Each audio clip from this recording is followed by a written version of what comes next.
When the firefighters broke down the door, they found 7 people chained to the walls. Not dead, kept alive on purpose. Because whoever did this wanted them to suffer longer. Welcome back to the Midnight Ledger. Tonight's case is different from everything we've covered before, because this story isn't just a haunting. It began as a documented historical crime, witnessed by thousands, reported in newspapers, and the woman responsible escaped justice entirely. What she left behind in that house has never left. This is 1140 Royal Street, the LaLaurie Mansion. New Orleans, 1832. Marie Delphine McCarty, known to history as Madame LaLaurie, was born into one of the most powerful Creole families in New Orleans. She was charming. She was beautiful. She was considered the perfect hostess.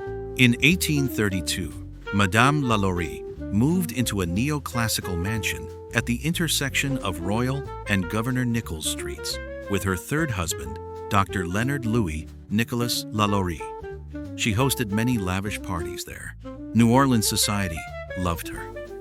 She was gracious to everyone, including, publicly, to the enslaved people in her household. But behind closed doors, the neighbors had begun to whisper.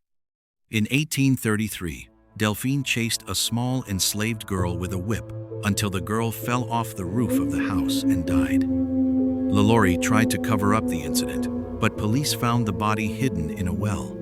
Authorities fined her and forced the sale of the enslaved people in her household. LaLaurie foiled this plan by secretly arranging for her relatives and friends to buy the enslaved workers. She then sneaked them back into the mansion where she continued to torture them until the night of the fire in April 1834. The 10th of April, 1834, the night everything was exposed. A fire broke out in the kitchen of the LaLaurie Mansion. When the police and fire marshals arrived, they found a 70-year-old woman, the family cook, chained to the stove.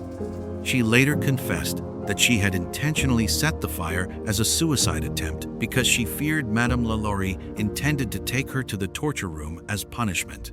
The cook claimed that anyone taken upstairs to that room never came back. The firefighters followed her directions upstairs. What they found in that attic was reported in the New Orleans Bee the following morning. They witnessed 7 slaves more or less horribly mutilated, suspended by the neck, with their limbs apparently stretched and torn from one extremity to the other. The reporter wrote that the victims had been merely kept in existence to prolong their sufferings and to make them taste all that the most refined cruelty could inflict. 7 people kept alive to suffer longer. The firefighters brought these enslaved people to the Cabildo. As word of the LaLaurie's actions surfaced, a crowd of 4,000 people gathered. 4,000. In 1834, neighbors ransacked the mansion and destroyed what was left. The LaLauries fled to Lake Pontchartrain and ultimately relocated to Paris. Although charges were never filed against LaLaurie, her reputation in upper-class society was destroyed. She was never punished. She lived out the rest of her life in France. And the house on Royal Street was left to hold everything she had done inside it. The mansion changed hands many times after 1834. It became apartments, a school, a music conservatory, a furniture store, a bar. Each new owner, each new purpose, unable to escape what the walls remembered. For almost 200 years, there have been reports of paranormal activity from this house. There is a room in the LaLaurie Mansion where enslaved people were often kept, and reports of moaning coming from that room are common. Phantom footsteps echo through the house with regularity. Many people who have stood near the house have reported feeling as if they were taken over by negative energy. But it is what happened when the mansion became a school that disturbs investigators most. In the mid to late 19th century, the house became one of the few mixed schools in New Orleans. Within a short amount of time, reports of physical assaults came to light. Young girls would approach their teachers, tears streaking down their faces with their sleeves rolled up, the exposed flesh of their forearms scratched and bruised. These children were young enough to have no knowledge of what had happened in that building decades earlier, and yet the scratches kept appearing. Then there is the matter of the notable owners who followed. Many people have owned and lived in the LaLaurie Mansion since its reconstruction. Stories claim that anyone who has lived in the home has experienced tragedy after moving out. One notable figure is actor Nicolas Cage, who lived in the home for a short period before declaring bankruptcy and sending the home into foreclosure. Today, the mansion stands at 1140 Royal Street. It is privately owned. It is not open to the public.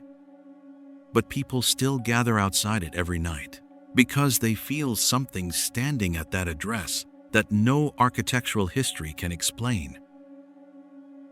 Madame LaLaurie died in Paris on the 7th of December 1849.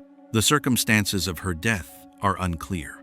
A popular but unsubstantiated story says she died in a boar hunting accident in France. It is believed her body was brought back to New Orleans and buried at St. Louis Cemetery, though this has never been confirmed. 7 people were found chained in that attic, kept alive to suffer longer. Their names were never recorded in history. Their stories were swallowed by the same city that celebrated the woman who tortured them. The LaLaurie Mansion is not haunted by a mystery. It is haunted by something far worse. Something that actually happened. That is the LaLaurie Mansion, New Orleans' most evil address. Subscribe to the Midnight Ledger. New case every week. And tell me in the comments, do you believe the spirits of those 7 people are still in that house? Until next time, the ledger stays open.